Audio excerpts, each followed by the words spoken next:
Welcome back to Heroes Lounge. I am your caster, Bahamut. On the left-hand side, we are going to be having Ferrets, and on the right is going to be Comanche Powertrain. This is an S Division Heroes Lounge matchup. We are in the second qualifier, day number 1. Welcome to everybody. Yeah, I know. I don't know why, but my brain was like, yeah, good luck in your... No, you just, yeah, you lost. I don't know. I potato. I'm sorry. Thank you, Basil. I appreciate that. For anyone who might be wondering, we did have some map bans. Let's go ahead and show those over. It is going to be... The coin flip was won by Ferrets.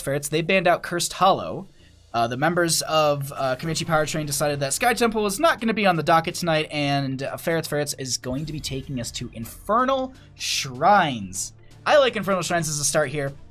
Really, really good plays between the two teams. Okay, that doesn't apply to me. That's whatever. Yes. Oh, that's all caps. Oh. All right, cool. That doesn't... We're all good. Thank you. Oh, thank you. Oh. Love you too, Basil. Thank you for watching. Thank you for supporting. Just everyone, thank you for being here. I absolutely adore you all. And you're the best. Okay, Ferrets. They're going to go ahead and ban out the Abathur and the Zeratul. As we talked about in the last series, Zeratul in the later game gets a lot of value. A lot of games do go to that 20 area, so he's got his full kit and gets to use it quite a bit. The Abathur ban is not a bad idea either. A lot of good pressure throughout the lanes to be offered from the Slug, as well as just really good tools, but we also have a Mayav and a Garrosh being taken away. Now, Diablo going to be the first pick on the side of Comanche Powertrain. Really good engage. A lot of things can pair well into him, but they pick up the Medivh and the Tyrande on the side of Ferrets. They want to go for some of those interesting plays with maybe the Polybomb or even the Leyline Seal. We'll see how their draft unfolds. These next two picks coming out from Comanche Powertrain want to pair stuff into that Diablo. Jaina wouldn't be horrible here. Stukov wouldn't be bad either, but they actually go for the Malfurion, so they're going to be looking for the roots from Malfurion and then some bolstered damage to come out from Phoenix. Really kind of get some of that extra, ticks of burst when they have the Purification Salvo. They also just need to pick up some slows. Maybe they'll grab a Jaina later on, but we'll find out. Looking at the draft, they do need a solo laner, and they need a little bit of some mage power. Wouldn't be bad for them. Banning out something for either the solo lane or I say the Jaina would be a good idea. They're gonna go ahead and take out the Genji. I don't think that was something that was high priority for their team, but it definitely could be. A high execution, high skilled hero would get a lot of value for them. So they're just like, you know what? We're just not having it, even though they have first pick after this ban phase. Next ban to come out on the set of Comanche Powertrain, they could just take away some of the tanks or the solo lanes. Blaze or Leoric would be kind of a good idea, but they take out the Anub'arak. Web Wrap, the follow-up, is not something they want to deal with. Not a bad idea at all, but that leaves a lot of avenues open. The Imperius in the last couple games were really strong. They could go ahead and pick that up. That would be it'd be kind of strong as Diablo does dive in, or maybe locking down Phoenix from getting the teleport out. Might be beneficial. Tyrande has a great stun follow-up with that. They go for the Stitches, though. Did Heroes Lounge ever make a decision on that Stitches skin? I can't remember. Because that Stitches skin, like the Putrid Bile, is really, really hard to see, and I wasn't sure. I know that they talked about it, but I don't know if I ever saw an official ruling. Let me see if I can check the rules really quick for the S Division, because they do have banned skins. Prohibited character skins.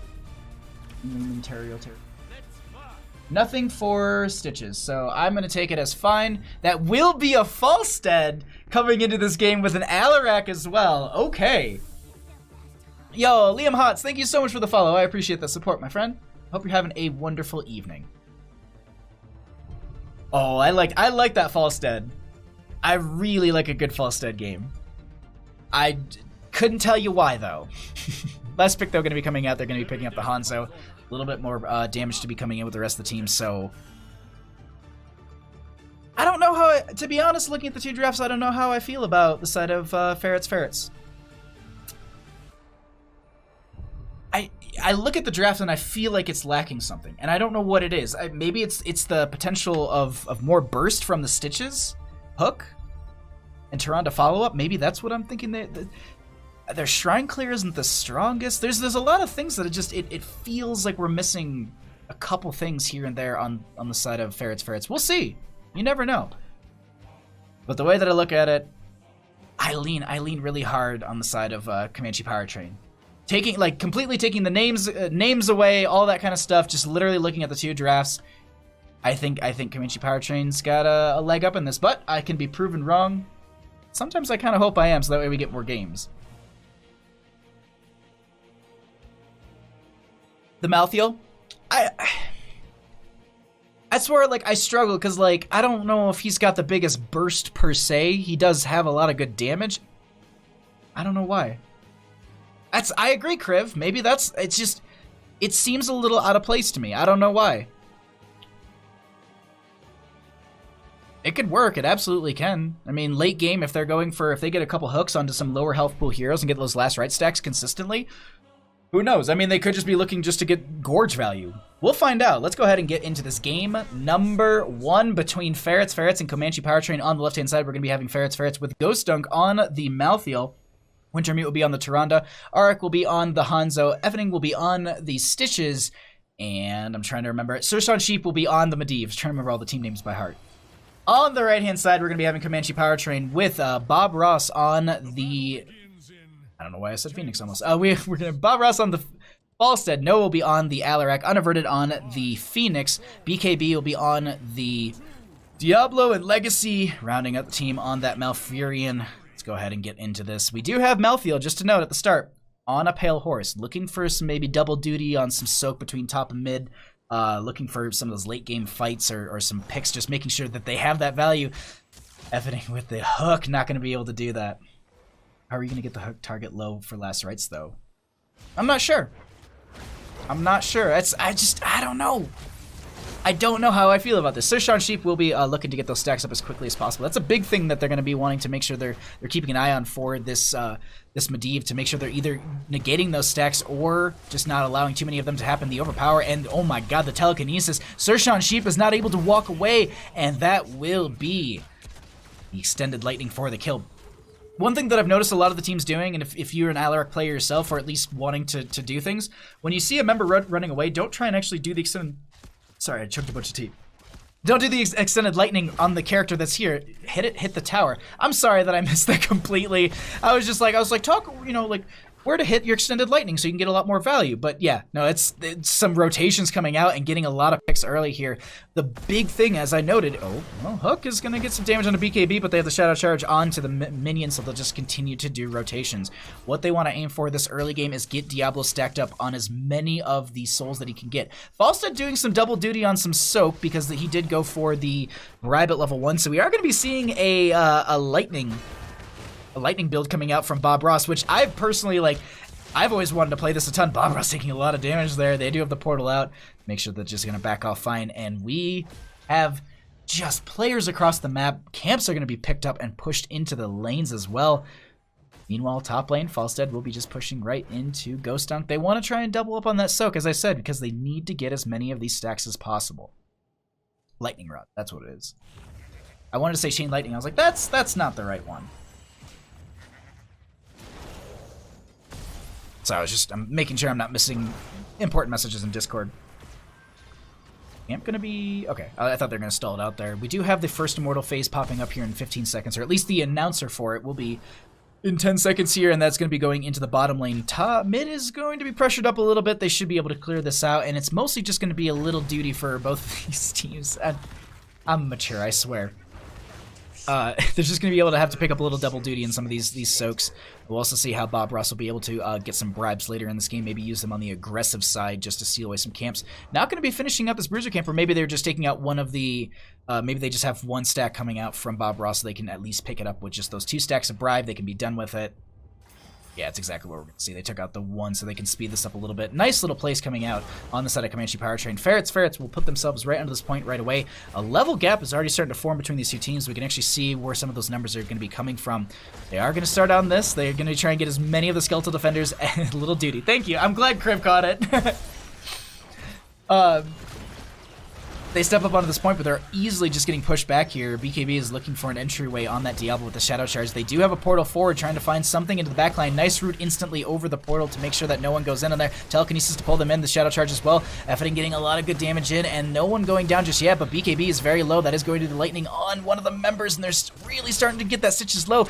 The Discord Strike won't connect, but you can see so many members are getting whittled down on the side of Ferrets, and they move over onto this shrine, and we'll be picking up the first Punisher on the side of Comanche Powertrain. This will be an Arcane Punisher. They want to actually try and go for this one more time. Portal into the backline. The hook goes out onto Legacy. The follow-up, oh, they get the self-heal. The BKB with the Shadow Charge in. A lot of damage going out onto that Diablo. They do lose the Diablo. Not enough souls to come back to life, and that will be the kill going over in favor for the members of Ferrets, but this is going to still be the first one maybe picked up. Actually, we have the portal forward. They're going to try and get some damage here. Noah is going to seemingly be the target. The roots go down to make sure they're zoned away from their own portal. Telekinesis on the Alarak. Hook goes out onto Noah. That is going to be the kill on Alarak, but they end up getting this still on the side of Comanche Powertrain, and if they don't get behind this wall quick enough, that could... Oh, the slam will be there. They should be able to get the jump. Oh, the jump doesn't go over the wall, so the Punisher just says, you know what?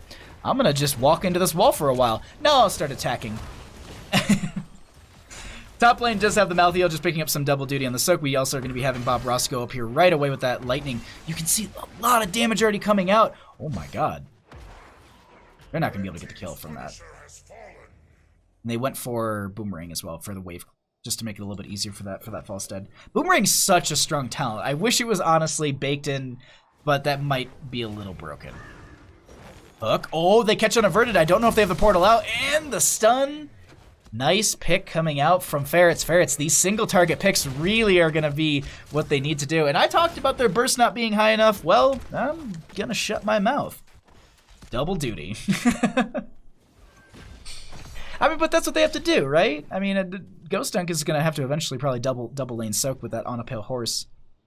Or they're just going to go ahead and just continue back into the rotations. 8 to 8 levels. No 10s very close for either team just yet. And the next Punisher will be in the top lane. Maybe going to see a little bit of prep coming out from either of those teams to push into that lane a little bit harder. And it's a little bit of just kind of a pause phase for both these teams as they're just rotating around, getting more stacks, picking up some camps to pressure into the lanes. I didn't look at the timer when the last Punisher died, but I do believe it's a 1 minute 30 until the next announcer does happen, so we shouldn't be too far off from that. Just going to have some added pressure from some of these camps across the board. Really, it's just the smart way to do it. Instead of looking for fights and playing too aggressive, they're just going to be clearing out the waves, making sure they stay equal, getting some stacks here and there for a couple of the heroes. Nice use of Medivh in the bird form, just the raven form, to also check out where some of these teams are not going to get caught out in a bad rotation. Diablo will finish their souls as well, so they do have that up and available for the next fight. And pressure in almost every single lane coming out from Ferrets. 9.5 to 9.5, roughly. Oh, this is... We're getting to that area where it's like just that 10, so people want to look for fights and they want to push their R buttons. And Comanche Powertrain, they know this. They're just like, we'll wait like for that 0.5 experience to trickle in. Lightning Breath, Twilight Dream, Purification Salvo, Counter Strike, and Gust. Nothing really too out of there. Doesn't Gust have a slow on it, actually? Yeah. Well, slow their movement speed by 40%. So if you actually gust into a corner and then get the Purification Salvos... No, what the... Oh my god, the last rights. They tap the well. That, unfortunately, is not going to be a good spot because here's the thing. The well is a 2-minute countdown. And just having that well off of... just sitting on cooldown is not where you want to be because it just makes the sustain in some of these shrines a lot more difficult, and the shrine is going to be up. It might have just been a panic like, oh, if I just grab this wall, I'll stay alive. No, last rights are going to be doing way too much damage. So that will be 1 out of the 10 stacks necessary for Malthael for the cooldown reduction. And they just go ahead and grab their Bruiser camp to push into top lane. Falstead doing some extra soaking into bottom lane, making sure they're grabbing more stacks as well as just having some added pressure. It'd be really beneficial for them. They also have that flight so they can just fly up at any time, maybe look for an aggressive gust or some sort of aggressive rotationist. If they maybe get a flight in this backline, push them into the gate. We do have the... Oh, they do have the root, and there is going to be the portal. They do get the Diablo out, but not far enough. Polybomb will be there. They're trying to lock down this hero. That is going to be Purification Salvo going out. They have the Gust. That's going to be the big damage that we're going to be looking for. Hanzo with the arrow to slow them down. Lightning Breath to get 2 kills, and that's going to be the pull in. Sershan Sheep loses all of their stacks on Medivh, and with that, Falstead says, all right, cool, I did my part. I gusted. I'm going to go back to soaking. What a play. But that's exactly what we talked about. Gust has a slow on it. So they literally said, okay, marked all these heroes with Purification Salvo, hit him with the Gust, because if they were to manage to Hearth right at the end of it, but still were tacked by that, I do think it still hits them. Like, I mean, they'll be in core, so I don't think they take damage, but my point is, like, they're still marked, no matter how far away they get pushed from Phoenix, and that's a really, really good combination that they just played. I absolutely love that combo, and we got to see that. And the Lightning Breath, just to make sure, as they're trying to get away from that corner push in the Gust, they're slowed continuously through the Lightning Breath as well. It's really, really smart plays coming out from the members of Comanche Powertrain. Now, we do have everyone up and available on the side of Ferrets. They do have the defense for this Mortar Punisher. Gonna be looking to see who is going to take the jump from the Mortar Punisher. It looks like Stitches is going to be in the position for that. They do take that jump. The portal's gonna be there. They actually get pulled away.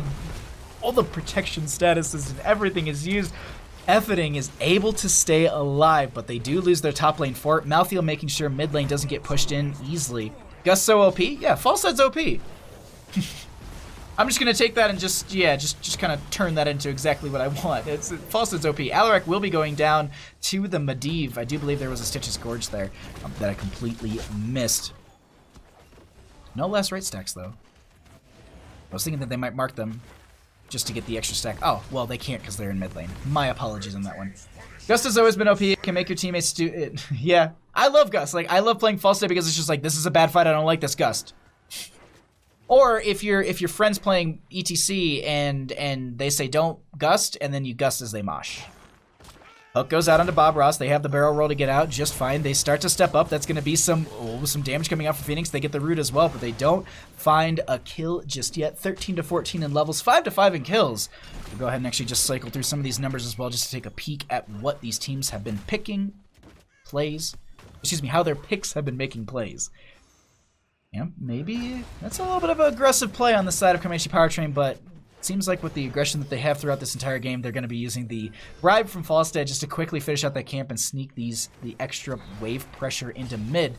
Rest of the team, I think they might know that they're not at least showing on maps, so they're just like, all right, well, let's just push in mid a little bit more. Falstead doesn't have bribe stacks, I do believe, so they might be going for that camp there as well. Hanzo with the arrow. I just heard it go out below us with Counter-Strike from the Alarak. Starfall coming out from Lunara, or from Tyrande. Falstead with the flight back in. Purification Salvo going to be hitting them. They don't get any sort of kill otherwise than just the Tyrande. Arc is very low here. Ghost Dunk to Pep the well. Bob Ross looking for a Gust potential. Yeah, they're going to be looking for that. Ghost Dunk taking all the damage from that hammering. Falstead pushing Effeting away from their own gate, and the roots will be there. That's going to be the Engorge coming out, but they try and get through the portal. Oh no, Legacy has nowhere to go. The Polybomb, and they go down. A smushed Malfurion.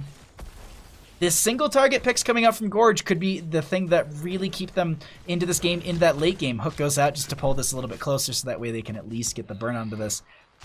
Gust coming out from Bob Ross. That's like, that little flank Gust has got to be a little terrifying to deal with. They do lose their mid lane fort, so that means a little bit more periodic experience in favor for the members of Comanche Powertrain. And how do they rotate across the map? How are they going to make these plays? That's the question that I'm going to now need answered. 14 to 16 in levels. They can't fight into this. They're going to have to play a little more passive on the side of Ferrets, or, as I said, they get these single target hooks with Gorge, portal them out, and then they just come back into the game throughout that slow whittling down process. And as the game progresses, those late game death timers will make it a lot harder for you to capitalize or come back from those single target picks, because you get the Malfurion. That's a really hard camp to re-engage on at that point. Just looking at some of the stacks here as well. Hanzo, one of the Shimada bros, only sitting at 16 out of the 20 stacks for Simple Geometry. Sershan Sheep on that Medivh, not having a fun time, only sitting at 3 out of the 40 for the Arcade Rift. Constantly getting those resets by just getting picked off by a couple of these members and making sure they won't get that value. Alderek sitting at 106 on the Sadism, did finish the Extended Lightning at level 1. And they're going to be working through just the negatively charged. You know, there's 65,000 charges you can do, so they'll have a ways to go on that questing talent. The next Punisher is going to be in the mid lane, and we actually do see that it's going to be an Arcane Punisher. Bob Ross is just going to pull all these Skeletal Defenders together. They're going to use that hammering to get the clear, and I think they know. They're just like, we don't have 16, so let's at least try and get that through soaking. Meanwhile, they still push through mid lane. They want to open this up a little bit more in favor of Comanche Powertrain, so that way they can get more value with their Punisher. 16-16. They need to come in on this fight soon. Bottom lane does have some decent pressure. We'll just take a peek at that. Falstead looks like they're going down. They don't want to be losing a fort. And I'm just looking at the minimap, and this looks like it's going to be the Punisher still going over. So they're going to be on the defensive foot on the side of Ferrets. What's the minion experience difference? There you go. 3,000 roughly. Just doing quick math. 2630. Well, a little bit more now. It's like 3.5. It's gonna go up. It's gonna change. Portal's gonna be there. Maybe looking for a gorge or something. No. Okay, we move with this Punisher. They're gonna be pulling it into the bottom lane, or at least just away from any of the major structures for the time being. They will be losing a little bit of health on their well, but this is really going over in favor of the way that this Punisher is kind of RNGing. Jump goes out, connects onto 2. They want to try and fight a fight with this. Protection status will be there as well. Rest of the team says, you know what, let's take the keep. Let's push this in through mid. Punisher is going to go down. Doesn't get a ton of value, just mostly zoning for the friendly team. Gus to push them back. The Gorge will connect on to the Alarak. They don't have a portal to take them out. Purification Salvo will be there. Going to hit quite a few members. Shushan Sheep going to go down once again. Effing very low. That will be the kill onto them as well. 2 dead. No one dying from the Gorge, and now with the level that they have and a minion wave slowly working its way through mid lane, they want to try and end this and take game number 1 right now. It's Diablo with a little bit of poke and play onto the Hanzo. They actually get these, this telekinesis and everything. That will be confirmed kill, and they want to go further. While Falstead's hitting the core, the rest of the team is just like, well, we can also get some kills onto Ghost Dunk. Last Rites goes out on BKB. They do get the kill on Diablo. Rip the souls, but that will be Diablo respawning. Malthiel does go down. All the stacks are going to be there. Noah going to potentially going down, but that will be game number 1 going over to Comanche Powertrain. GG. Well played.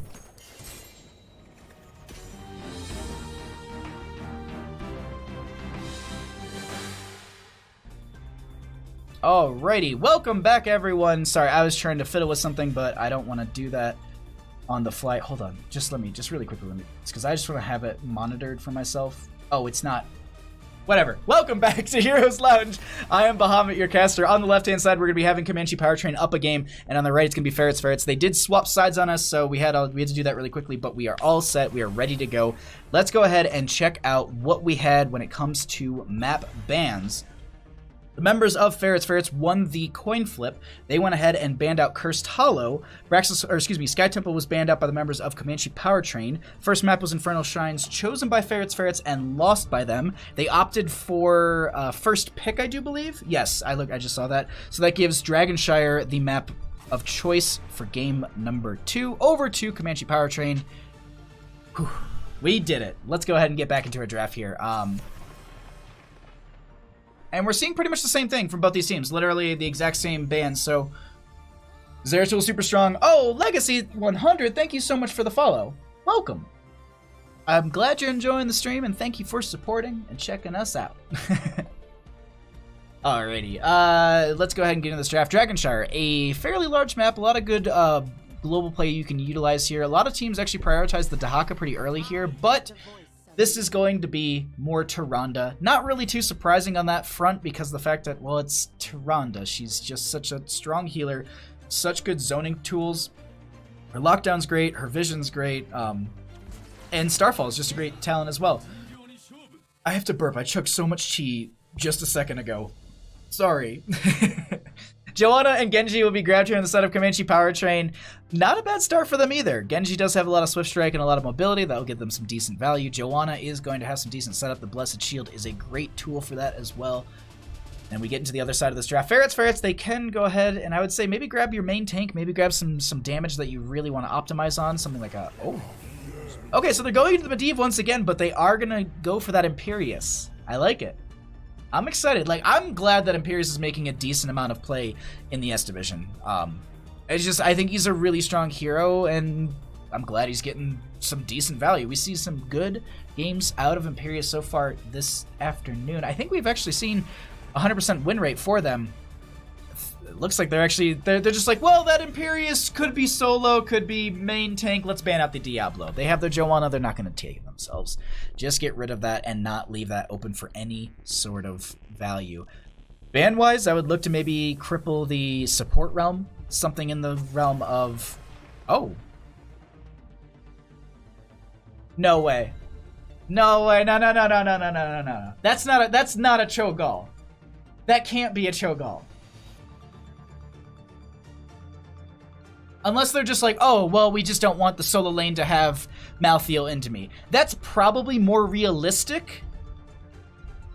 Well, let's get a Cho'Gall in S Division, please. Please, let's get an S Division North America Cho'Gall. Lieutenant Morales and Raynor are going to be grabbed on the side of Comanche Powertrain. That's a really strong combination overall, as long as you keep Morales safe. Stim Drone on the Raynor. That's a lot of damage that can be coming out and bursting you down. These last two picks. I don't think it's going to happen whatsoever, but I want it so bad. I want a Cho'Gall so bad in this game. Realistically, though, they do... Let's see what they... How am I going to be... It's Hanzo. It's just... Oh, we can draft something real and that's going to be valued? Or we could just draft a meme. They're going to take it seriously. I don't blame them at all. This last pick coming out from the members of Comanche Powertrain will be Blaze for the solo lane, so they do need to figure out their solo lane. They could do Raynor into that, but I don't think that's going to be the game plan here. Urel could be grabbed for that top lane. She does have a lot of good control, but it is going to be Dahaka. Okay. That was kind of where I was sitting. I was like, is it going to be Dahaka, or are we going to be getting Yorick as well? Actually, wouldn't be horrible either. Not a ton of like Entomb value, but still the lockdown from Entomb and being able just to have them all kind of clustered up, and then you can get some decent value. Looking at like 20 talent tier as well, if you get the upgrade to... I'm drawing a blank on the name. The upgrade to Isolation. I don't know the name of the upgrade, but pair that with just all the lockdown that you can have and just spread that around. I like it. I like all this so much. Thank you all for joining me and letting me ramble about heroes that probably should never be played in a competitive atmosphere, but we do have our game in just a second. We'll be getting into that. Thank you for joining me on this wonderful adventure. I hope you're having a great afternoon. Okay, let's get into this. Game number 2. On the left-hand side, we're going to be having Comanche Powertrain, with Bob Ross going to be on the Dahaka, Unaverted going to be on the Raynor. We're going to have Noah on the Genji. Legacy will be on the Lieutenant Morales, and BKB on the Joanna. Contagion, thank you so much. Thank you so much, Ash. On the right-hand side, we're going to be having Ferrets, with Wintermute going to be on the Tyrande. Effening will be on the Imperious. Ghost Dunk on the Blaze. Arik going to be on the Genji. Sir Sean Sheep will round out the team on that Adi. What do we have at level 1? Nothing too out of the ordinary. Dahaka going to go for the Tissue Regeneration, looking for some more just health pool in that as well. I don't know about Comanche's team composition. It has an uncanny valley feeling to it. Maybe we'll see if we pop off. You don't believe in Ferrets opponents? I actually think that they've got a lot of value on their team. I think the being able to potentially finish someone out with the Genji, but also the lockdown that you can see from Bob Ross. I mean, just between the two of them, they just got Ghost Dunk down to half its health on that Blaze. Granted, it is very early, and it's 2v1 kind of thing, but BKB is going to be stepping up. Portal will be there to kind of maneuver the team around. Knockback from the Lieutenant Morales. She will be going into the Theseus feedback, so not going to be going into the grenade build. So actually taking real talents instead of just taking the grenade questing talent, because I enjoy that so much. Blaze, oh, top lane, the reflect damage has tried to be there, but they don't get the kill. Really pushing Ghost Dunk hard in this top lane. Blaze is going to be, Genji will be rotating and doing a little bit of double soaking for the team. Not a bad idea, just to make sure that they're not going to be losing out on that. We do have Hanzo with these arrows to make sure that this is, just going to be grabbing the siege camp. I don't know what's going on. Okay. Unaverted will be grabbing the siege camp on the left-hand side, and now we have top lane. Bob Ross is sitting up here. No Genji. Genji is also helping out with the siege camp on the left-hand side. Bottom's going to be held over for the time being. Going to be seeing Blaze sitting over in this top lane. Bob Ross is just going to clear out this mini wave. No one grabbing that just yet. Oh, in a fight, though, breaking out down here. Portal will be there. They do get out in time. Not going to be losing out. Noah going to try and get some poke on the Shoshon Sheep. Maybe take him down before they can get a few more stacks. Protection status will be there. And just being a bit of a nuisance on this right-hand side. Effening. Nice Celestial Charge. It does have the agility right out of there. And we have top lane. I'm watching the mini-map so much right now because of the fact that these teams just keep skirmishing into each other. Joanna's actually up and available for this. The portal will be there. Medivh. Genji actually already going to be here as well, so if they do try and get the poke onto this, it might not be the best idea. They will stall it out for the time being. Nice. Another owl going to be coming out. They still hold bottom and top, and that will be BKB grabbing the first Dragon Knight of the game 2 minutes and 30 seconds in. Wow, Ghost Dunk really, I wouldn't say really low in this top lane, but you can see Noah already sitting in this position. If they do come a little too far out, they're going to be looking for that tongue drag with Bob Ross. Once that tongue drag connects, there it is. Noah goes out for the dive. They just take a little damage, and that is going to be the 2. 1-for-1 trade. Genji not being a bro and not going to be taking the tower shots for the Dahaka, leaving their dino buddy to die. But that was a really nice trade at the top lane right now. That just leaves Genji to stay up there and says, well, I gotta soak up as this Genji. My wave clear is the best in the world, as you can obviously see. Meanwhile, Dragon Knight will be opening up the lanes quite a bit. We talked about this on the Volskaya game that we had earlier in our cast.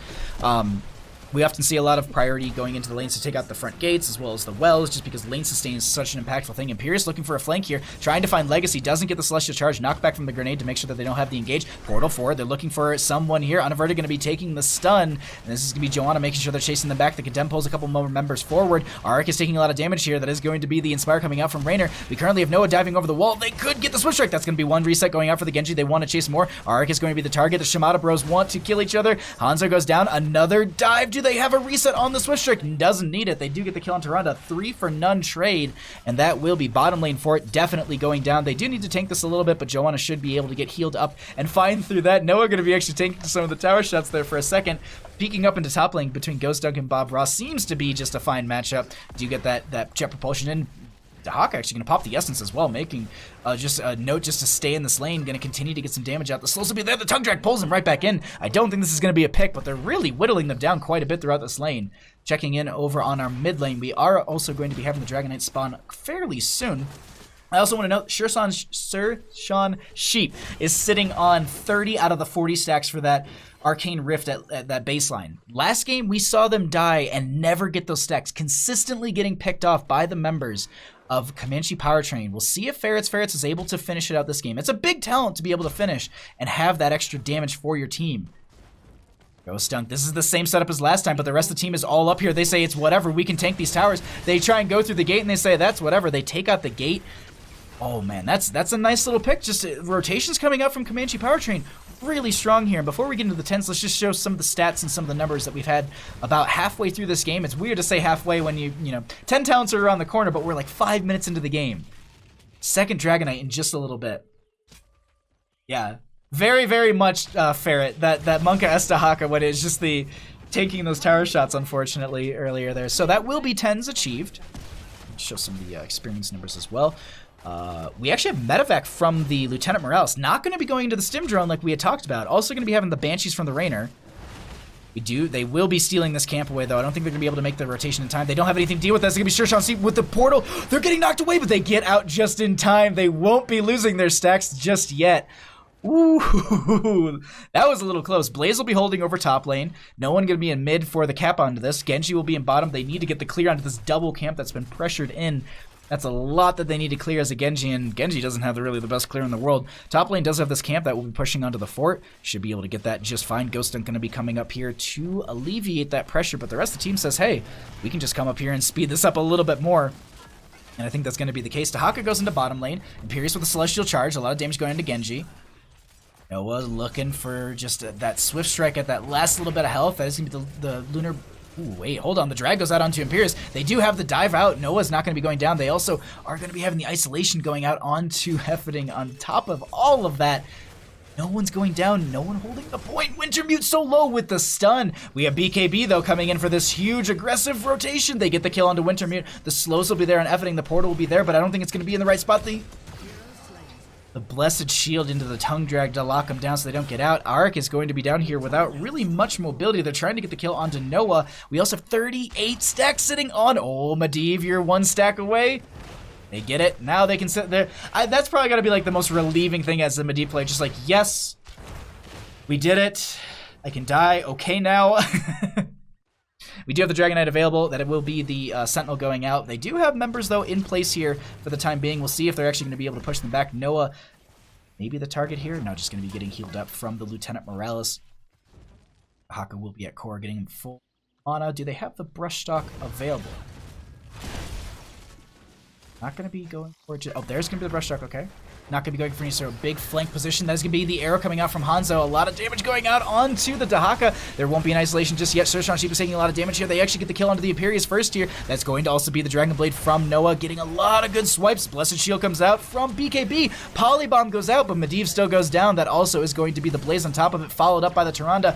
The Reflect coming out from Noah to make sure they don't go down, but BKB is so low. They do get the pick onto that Johanna, so they do end up trading out 1 for 4. Hanzo is left alive for the time being as they're just jumping around. That will be Noah confirming the kill. Raynor goes ahead and grabs the Dragon Knight. They move this through mid lane. Realistically, they could just rotate straight into bottom, go for some catapult pressure, but I'm seeing some pings from mid, and I think this is maybe... No. Looks like comms are going to be overriding that call with the pings. They go into bottom lane, and having catapult pressure through bottom it's a big factor. This is typically a lot of the lanes where we see these teams trying to end. You can throw the Siege Giants down here. Excuse me. You can have Siege Giants being thrown down here as well as the Bruiser camp below it, so it's probably one of the most bolstered lanes you can add, and then just having consistent catapult pressure in one of these lanes, it will just be beneficial for their team. Gate has gone down. Dragon Knight sitting at 38%. They hold this off for the time being, rotate back into mid, and I think they want to open this up a little bit further. 13s have been achieved for the members of Comanche Powertrain, so they have that little bit of talent tier advantage. I would say a little bit, but it seems like a lot more, as they do have quite a bit of value across the map pushing in. We actually have BKB currently solo laning in top. Polybomb goes out. They're trying to get the Wrath of Angiris. That is going to be the seismic toss. A lot of damage coming out. The Starfall will be there. Lieutenant Morales is the first one to go down. Johanna comes down here as well. The Dragon Knight knocks them a couple away. They have the Inspire. Slows are going to be there. Johanna trying to do as much as they can. Arc is going to be in the back line trying to get some poke damage as well. Ghost Dunk with the jet propulsion forward. They're chasing this Raynor, and it looks like they're going to be able to make it out just fine. The slows from the Sentinel do not do enough. I actually don't think they have the slows just yet. They turn this around, though. This is going to be a fight going over. Oh my god, the isolation is going to be going into the Imperius. They have no idea where their team is. That's going to be the Medivh going down as well as the Tyrande. No, with like no health goes down. That's going to be the combustion coming out from Blaze. They don't have any of the connection onto it, and that will also be the jet propulsion out. Meanwhile, below us we have Hanzo going down to Raynor and BKB. They mount up and they want to charge into this. I don't think that they're going to be able to get a chase onto that, but they will pick up the camp. They will clear out this wave, and they want to potentially have some pressure onto this keep, maybe even take it down so they have that consistent catapult pressure through the bottom lane. Lieutenant Morales just used her medevac to go across the entire map, if you were wondering why she went so quickly from core to bottom lane. 16s have been achieved. They also have this, so it's a 3 talent tier advantage. Let's go ahead and just show some of the experience and how those numbers are kind of totaling in, and from what specifically. Bottom lane keep has got some decent pressure on it, but they should be able to clear out these Siege Giants before it is available before it really goes down. Rotation into mid. They have the Blessed Shield go onto the Blaze. That's going to be the unstoppable use. Hanzo with the arrow will be connecting onto the Dahaka. They do have the portal forward. They're looking for the kill onto this. Lieutenant Morales is going to be the target. That is going to be the seismic toss. The Wrath of Angiris is onto Legacy. So much damage is there. The Polybomb goes off onto one. Doesn't spread to more than that. Isolation will be on Sershan Sheep, who does end up getting the protection status out. Effeting is a little bit by themselves here. They try and get the tongue drag. They do connect onto it. They get the condemn as well, but that will be the portal to keep them out and safe. They disengage. Nobody going down during that. A lot of buttons push, but no one going to die. No keep going down either. That's another big factor for this team. Dragon Knight will be up and available in 2 seconds. Gonna have to rotate someone off into bottom, top, and mid. We do have Noah already sitting in this bottom portion. Dahaka can rotate up here, but it looks like Unaverted will be the one to do that. And maybe Bob Ross will be the one to jump into the Dragon Knight. Third Dragon Knight of the game. 11 minutes into this. Yeah, there's no way they're going to be able to stall this out, unfortunately. Medivh won't be able to make it down to this point in time. Third Dragon Knight picked up almost right away, and that is going to be some mid lane pressure. And bottom lane, actually I would say this is going to be some bottom lane pressure that I do not think you'd want to deal with here. It's going to be the keep potentially going down. That's going to be going down, not potentially. Pushing through bottom, alright. It's just that 16 talent tier is such a hard place to be in without that. catapult pressure and as well as the experience value in favor for the members of Comanche Powertrain. This is going to be them walking over to the core. They do get the kick onto the Hanzo. Blessed Shield goes out onto quite a few members. That is going to be the combustion coming out from the Blaze, trying to get the arrow in from Hanzo as well. That is just so much damage. Polybomb goes out onto the Genji to stall out the Dragon Blade, and it looks like it stopped it for the time being. Meanwhile, the Dragonite getting so much value. Winterheart's the first one to go down. Dragonite does end. Bob Ross is going to get jet propulsioned in. That is going to be an AoE stun. A lot of damage coming out from the Genji. They don't get the kill onto the Ghost Dunk, but Arc is going to potentially be the next target. Reflection will be there. The core at 50%. We do have the reset, and Medivh goes down. Hanzo goes down. Blaze goes down. Effeting is going to try and get the Wrath of Angiras. It's not going to keep them alive. The GGs are actually called out, and that looks like it's going to be game number 2 going over to Comanche Powertrain. GG. Well played.